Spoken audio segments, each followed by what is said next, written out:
Biasanya tiada siapa yang hairan dengan pokok buluh. Tetapi dengan adanya akal yang berfikir, idea kreatif, maka lahirlah cetusan idea sangat mengagumkan. Siapa yang melihatnya pasti akan tertarik.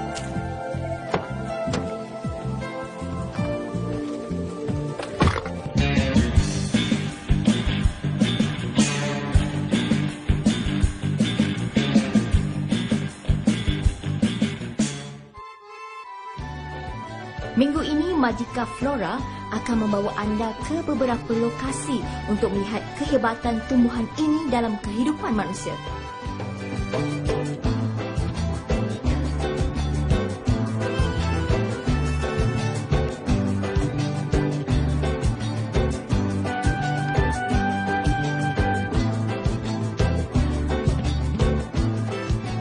Buluh atau nama saintifiknya Bambusa vulgaris. Buluh banyak tumbuh di negara beriklim tropika seperti di Asia Tenggara. Dianggarkan terdapat lebih 100 spesies buluh dengan pelbagai saiz.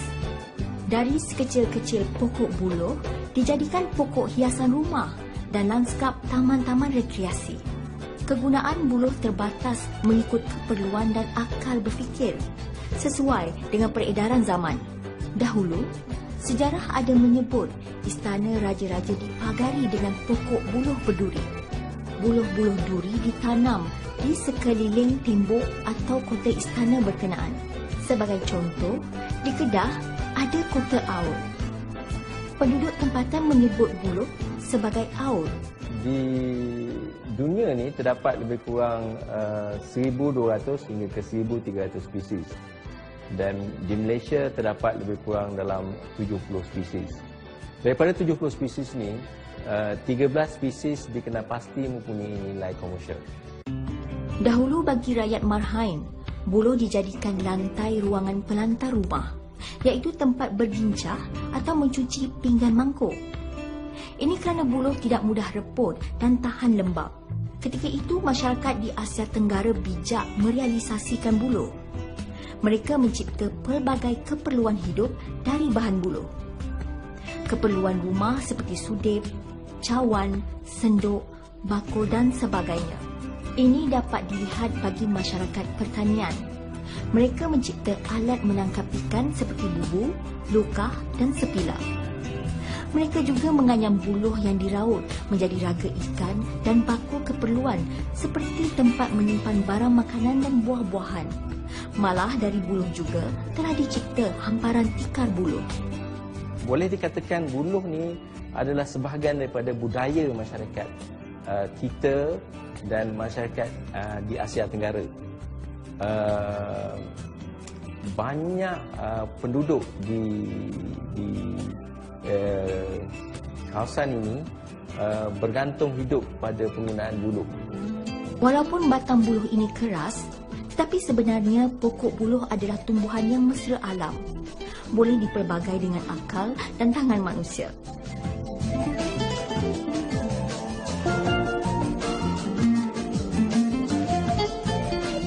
Lihatlah lantai ini. Lihat juga perabot-perabot yang berasaskan buluh ini. Boleh dikatakan buluh telah memberi sumbangan besar kepada manusia sejak dahulu hingga sekarang. Sekarang, buluh dijadikan barang kraftangan dengan pelbagai rekaan yang sungguh menarik. Barangan kraftangan ini diusahakan dengan menggunakan teknologi yang menghaluskan pembuatannya sehingga kita akan terpedaya sekiranya tidak diperhatikan betul-betul. Barangan kraftangan dari bahan buluh yang dipamer dan dijual di kraftangan Malaysia sangat bermutu tinggi. Harganya juga boleh meningkatkan ekonomi pengusaha kraftangan buluh. Selain itu, terdapat pengusaha-pengusaha kerajinan tangan kecil-kecilan yang membuat sendiri kraftangan di rumah. Cara pembuatannya masih tradisional, tetapi kehalusan dan seni anyaman buluh tetap terpelihara.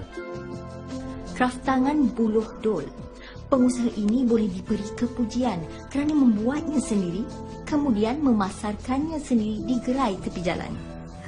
Buluh terlalu banyak kegunaannya, antaranya seperti bakul yang comel ni. Dan di belakang saya merupakan hasil kraft tangan daripada buluh. Begitu banyak kan? Diharapkan penggunaan buluh tak akan dilupakan, terutama untuk generasi akan datang. Melentur buluh, biar dari rebung. Peribahasa yang ditujukan kepada ibu bapa membawa maksud mendidik anak hendaklah dimulai ketika anak masih kecil. Kalau sudah besar, kita akan mengalami kesukaran. Menyebut tentang rebung, Majika Flora akan membawa penonton melihat rebung. Rebung adalah tunas pokok buluh. Rebung menjadi makanan kepada manusia dan juga haiwan. Manusia mencipta pelbagai resepi daripada bahan rebung. Rebung masak lemak cili api, kerabu rebung, ulam rebung dan macam-macam lagi. Sekarang kita tidak perlu lagi ke hutan untuk mencari rebung. Sejenis pokok buluh yang dinamakan buluh madu boleh ditanam di sekeliling rumah. Selain menjadi hiasan, ianya juga boleh menjadi sumber ekonomi. Terdapat pengusaha ladang buluh madu. Buluh ditanam untuk komersial memandangkan permintaan untuk rebung sentiasa ada daripada restoran-restoran dan juga hotel-hotel. Siarannya tak ada masalah. Sebab yang pentingnya kita buat secara besar-besaran, kemudian kita fokus apa yang boleh kita keluarkan. Jadi kebanyakan, memang banyak orang nanam, tetapi fokusnya tak ada. Dia pentingkan hanya untuk benih buluh, habis itu tanaman buluh saja, tapi hasil, kalau rebung, apa yang boleh keluar daripada rebung, dan buluh, apa yang boleh keluar daripada buluh.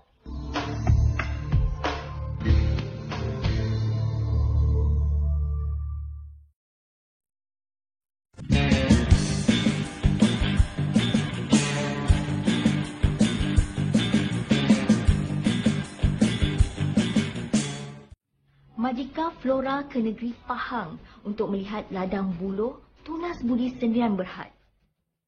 Kami menemui pengusaha tanaman buluh di atas tanah seluas 50 ekar, Lot 8, Taman Pertanian Moden Lancang, Pahang.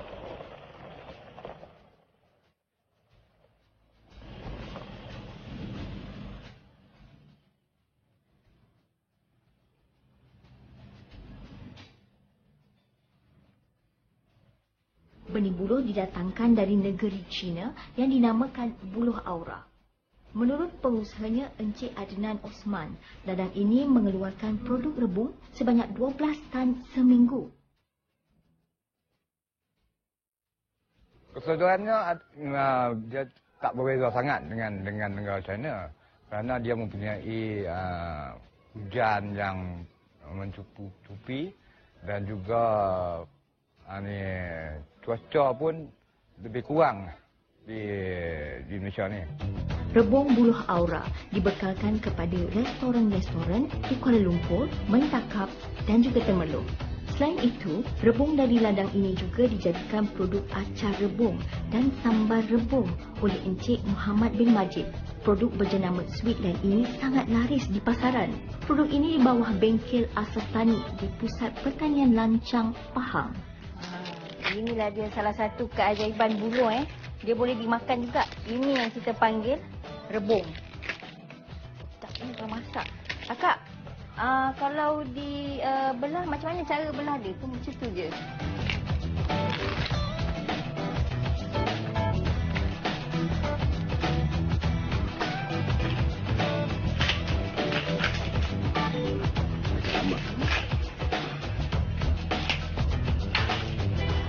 Walaupun China ada, Korea ada, masing-masing dia ada cita rasa sendiri. Contohnya di Amerika ada juga orang yang minta rebung sebab cita rasa dia tak sama. Sebab masakan dia pun tak sama. Itu yang saya harapkan benda ni boleh diketengahkan sekarang ni yang kita dah keluar adalah rebung hasil buluh ialah arang. Jadi saya ada lagi produk lah. Sebelum itu saya ada rebung saja dan ada hasil apa ni arang. Dan selain pada tu batang-batang buluh pun dah jadi nilai. Kerana saya juga dapat permintaan daripada Cameron Highland untuk jadikan batang buluh ini sebagai untuk buat pagar ataupun tudung apa ni sayur. So dengan itu sama sekali kerana kita ada banyak. Bila ada banyak macam-macam kita boleh buat. Kalau takat sikit-sikit apa yang kita boleh keluar? Tak boleh keluar. Istimewanya di ladang buluh Tunas Budi ni, saya boleh tengok pokok-pokok buluh yang dekat sini naiki sampan. Susah dapat pengalaman ni kat tempat lain.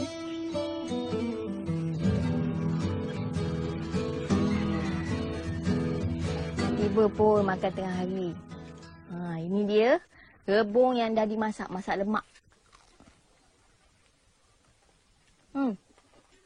Rasa kenyal. Tak ada bau. Selain dimasak, boleh juga dibuat ulam aja. Macam ni. Saya nak cuba yang ulam pula. Oi, jatuh. Bismillah. Sanggup.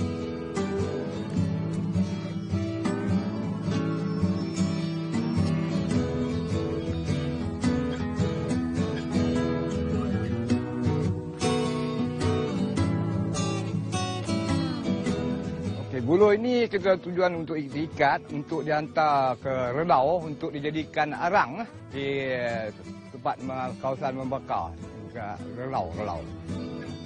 Buluh juga boleh dijadikan arang.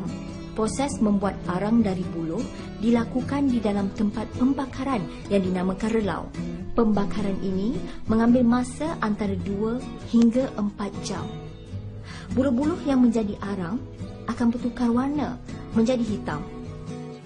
Di belakang saya ni adalah relau. Relau ni digunakan untuk membakar buluh untuk dijadikan arang. Saya nak tengok. Banan. Ni selalu saya tengok orang buat arang daripada kayu biasa kan. Yang ni daripada buluh. Apa bezanya arang buluh ni? Okey, pertama sekali kita mempunyai barang-barang terbuang lah. Kerana kita punya ladang buluh. Hasilnya adalah pertama lagi untuk hasil rebung. Dan selain itu barang terbuang. Jadi barang terbuang ni kita gunakan sebagai untuk membakar sebagai karbon. Sebagai karbon dan juga menjadi arang buluh lah. Karbon ataupun kita jadikan filter. Filter air. Kerana arang buluh ni kalau ikut China adalah yang terbaik selain daripada arang kayu.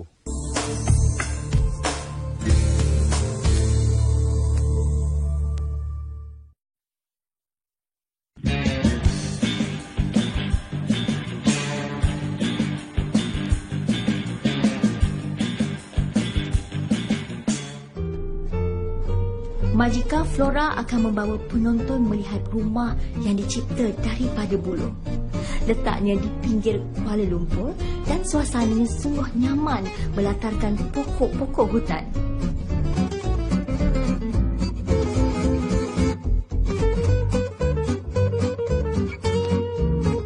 Tuan Muhammad Ramadan Abdul Hamid telah menukar tujuan terhadap rumah ini. Rumah ini dibina untuk keluarga, lalu ditambah lagi dengan chalet-chalet bagi tujuan eko-pelancongan. Bamboo Village Kuala Lumpur dibangunkan di atas tanah seluas 1 ekar. Seni binaan rumah-rumah ini dicipta oleh beliau sendiri. Malah katanya, reka bentuk rumah-rumah ini adalah rekaan beliau sendiri. Beliau membina dengan tangannya sendiri dan dibantu oleh pekerja dari luar. Pada asalnya, tujuan saya nak buat begini adalah untuk rumah untuk family, untuk ujung minggu atau masa untuk berehat. Tapi malangnya di masa yang sama, keluarga belum bersedia untuk tinggal di sini. Justru itu saya tak boleh biarkan rumah begitu saja. Jadi saya tukar plan. Akhirnya jadilah begini resort yang untuk public ya, untuk public hujung minggu, dan apa gayanya respon pun bagus. Boleh dikatakan tiap-tiap hujung minggu penuh. Beliau memulakan usaha chalet-chalet daripada Buloh sejak 6 tahun lalu, iaitu pada tahun 2008. Sekarang sudah ada 10 buah chalet, termasuklah sebuah surau. Mari kita tengok seni binaan rumah Buloh ini dari dekat. Ada rumah untuk individu dan ada rumah untuk keluarga. Sekiranya rumahnya cantik, tetapi keindahan dan kebersihan diabaikan, tidak memberi makna juga. Lihatlah lanskap yang direalisasikan oleh Tuan Muhammad Ramadan. Ni kalau saya tengok dari segi penggunaan buluh ni, ada berapa jenis buluh yang tuan pakai? Saya untuk pembinaan rumah buluh ni, saya menggunakan 3 jenis buluh, iaitu buluh betung, buluh gombong dan buluh tali. 3. Di awal ni memang saya import buluh ni daripada Indonesia, keseluruhan buluh ni. Tapi untuk pembinaan akan datang, saya ingat harus gunakan buluh tempatan sebab alasannya benda sama. Hanya masalah di Malaysia ni tidak ada demand dan supply dalam buluh. Bamboo Village menjadi pilihan pelancong luar negara. Mungkin kerana mereka mahu menukar suasana jauh dari kebisingan dan ingin menyedut udara bersih. Sekeliling kawasan ditabiri oleh hutan-hutan yang masih terpelihara. Alam flora dan fauna yang masih tidak tercemar. Pernahkah anda mendengar tentang kisah anak buluh betung? Inilah keajaiban pokok buluh sehingga dikaitkan dengan cerita-cerita mitos dan legenda. Majika Flora akan menunjukkan satu lagi keajaiban pokok buluh. Banjaran Gunung Jerai mengandungi ribuan spesies pokok-pokok. Ini termasuklah pokok-pokok buluh. Pokok buluh yang berusia mencecah puluhan tahun mengandungi batu buluh atau geriga buluh. Air yang keluar dari batangnya akan membeku di perdu. Inilah yang dikenali sebagai batu buluh atau geriga buluh. Majika Flora akan membawa penonton melihat batu buluh yang telah diproses menjadi barang perhiasan seperti batu cincin, tasbih, kalung dan gelang.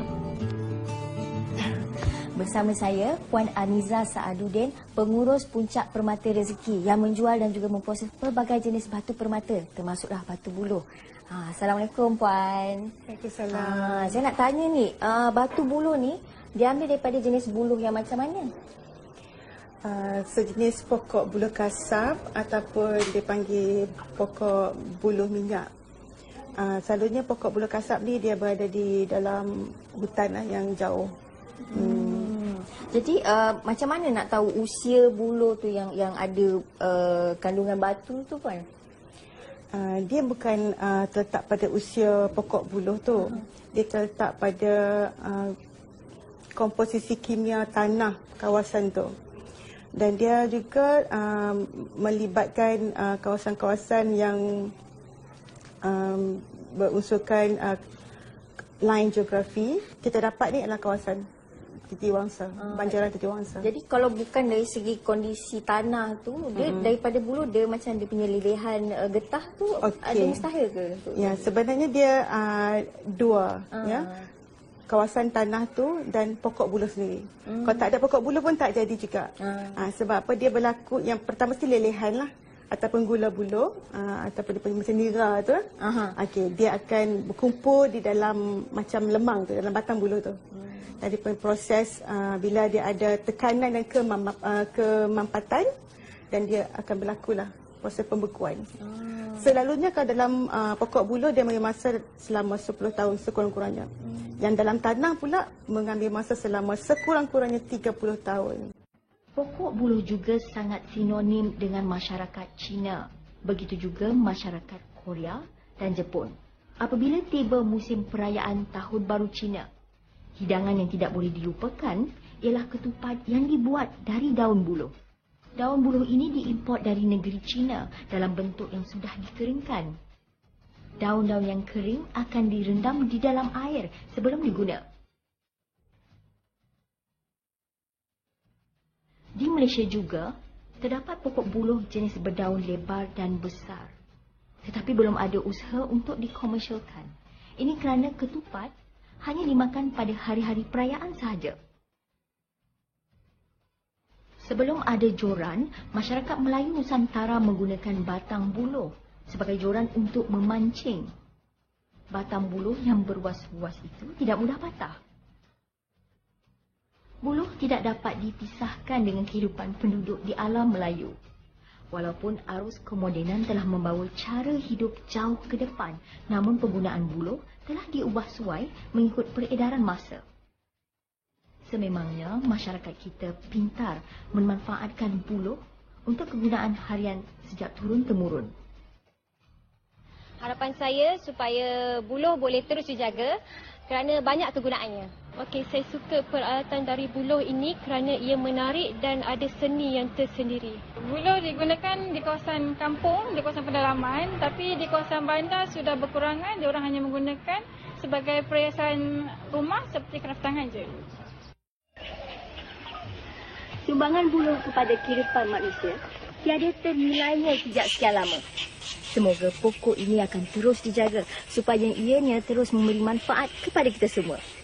Sampai jumpa lagi di Majika Flora akan datang. Bye.